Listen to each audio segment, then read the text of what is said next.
Rasulullah, ya Habiballah, ya Rasulullah. Bismillahirrahmanirrahim. Alhamdulillahirabbil alamin. Wassalatu wassalamu ala asyrafil anbiya wal mursalin sayyidina Muhammadin wa ala alihi wa sahbihi ajmain. Hadis ke-22. Hendaklah senantiasa bertakwa.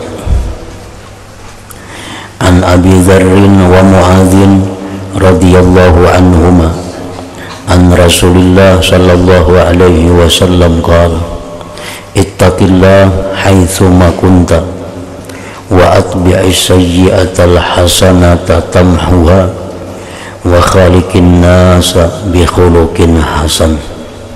Rawahu Tirmidzi wa qala haditsun hasan. Artinya, daripada Abu Dzar dan Mu'adz radhiyallahu anhuma, daripada Rasulullah sallallahu alaihi wasallam, baginda bersabda, bertakwalah kepada Allah, bertakwalah kamu akan Allah di mana saja kamu berada.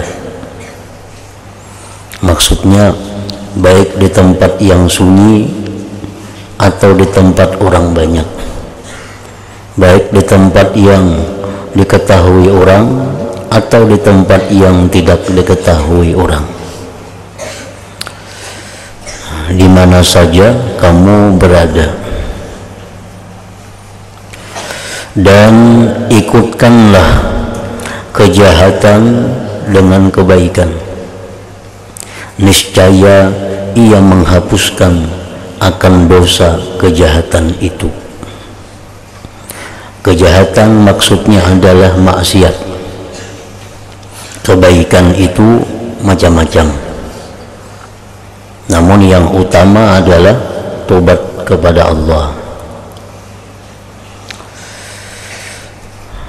Hadis ini memerintahkan kepada Mu'adz khususnya dan umat Rasulullah sallallahu alaihi wasallam pada umumnya, bahwa apabila melakukan satu kemaksiatan, maka hendaklah diikuti dengan suatu kebaikan. Niscaya ia menghapuskan kebaikan itu akan dosa kejahatan itu. Ada dosa yang hanya bisa dihapuskan dengan tobat. Nah, itu adalah dosa-dosa besar. Ada dosa yang bisa dihapuskan dengan sembahyang 5 waktu. Artinya secara otomatis bila kita sembahyang 5 waktu, maka dosa-dosa kita dihapuskan. Itu adalah dosa-dosa yang dimasukkan dalam golongan dosa yang kecil. Sembahyang zuhur itu menghapus dosa yang terjadi di antara subuh dan zuhur.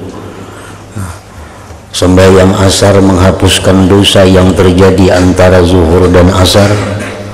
Sembahyang maghrib menghapuskan dosa yang ada antara asar dan maghrib. Seterusnya, subuh menghapuskan dosa yang terjadi antara isya dan subuh. Yang dihapuskan oleh sembahyang itu adalah dosa-dosa yang dianggap dosa kecil.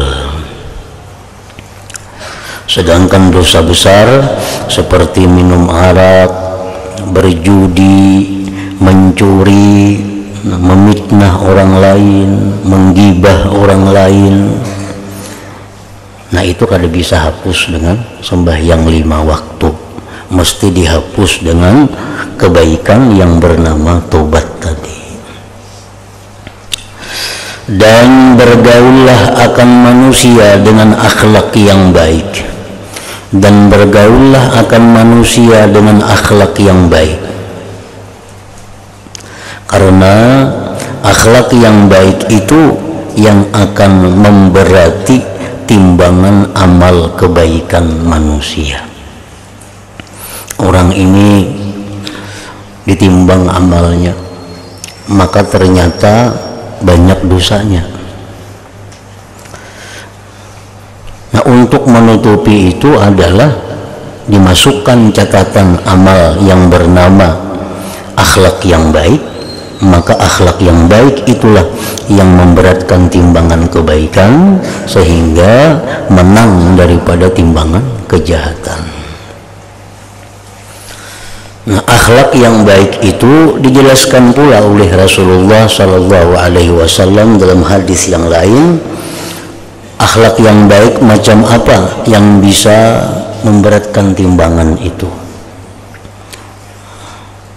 Akhlak yang baik yang dimaksud itu adalah satu perilaku, satu sikap. Yang pertama, memberi orang yang tidak pernah memberi. Nah, itu satu. Tidak memberi orang yang kada pernah memberinya.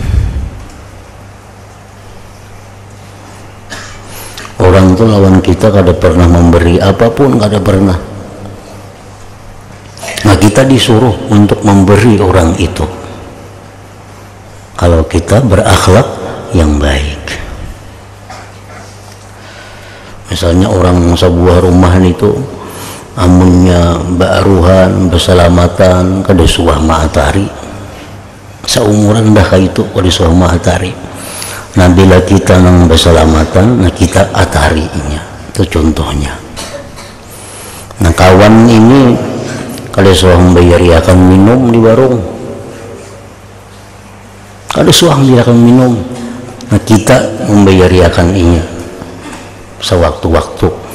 Nah, kita bertamu kita bayariakan inya. Nah, itu yang pertama daripada akhlak yang baik. Memberi kepada orang yang tidak pernah memberi kepadanya. Yang kedua, menghubungi orang yang tidak pernah menghubunginya. Nah, termasuk di sini menegur orang yang kada pernah menegur sapa kepadanya. Mengirimkan salam kepada orang yang tidak pernah kirim salam kepadanya. Nah, menghubungi orang yang tidak pernah menghubunginya. Yang ketiga, memaafkan orang yang berbuat aniaya kepadanya. Nah, tiga hal itu apabila ada dalam diri seseorang, maka orang itu disebut punya sifat akhlak yang baik.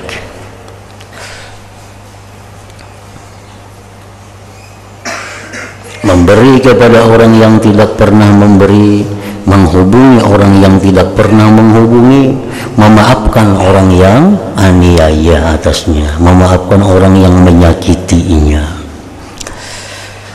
Nah, ini satu derajat yang tinggi. Nah, lawannya akhlak yang baik itu akhlak yang buruk. Akhlak yang buruk tuh kayak apa? Akhlak yang buruk itu menyakiti orang yang berbuat baik kepadanya. Nah, itu akhlak buruk. Menyakiti orang yang berbuat baik kepadanya.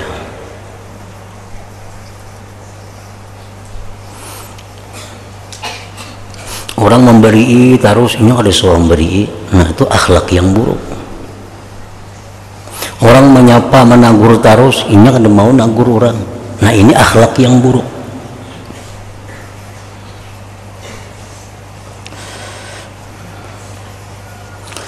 Di antara akhlak baik, akhlak buruk itu ada satu akhlak yang ini disebut kada sampai kepada derajat baik, tapi kada juga disebut derajat yang buruk. Di tengah-tengahnya ada akhlak. Apa akhlaknya? kada memberi kepada orang nang kada memberinya, kada menagur orang nang kada menagur lawan inya, kada menghubungi orang nang kada menghubungi lawan inya, kada memaafkan orang nang menganiaya inya. Nah ini akhlak antara baik dan buruk.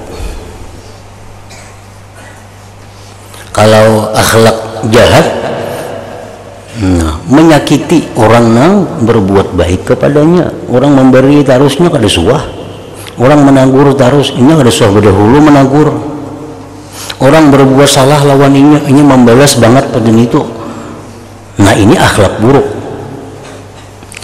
Nah sedangkan akhlak yang antara baik antara buruk itu orang nang kada memberi terhadap orang nang kada suah, kada pernah memberi inya kada menegur orang nang kada menegur lawan inya kada memaafkan orang yang berbuat jahat kepadanya. Nah ini tengah-tengah, akhlak tengah-tengah.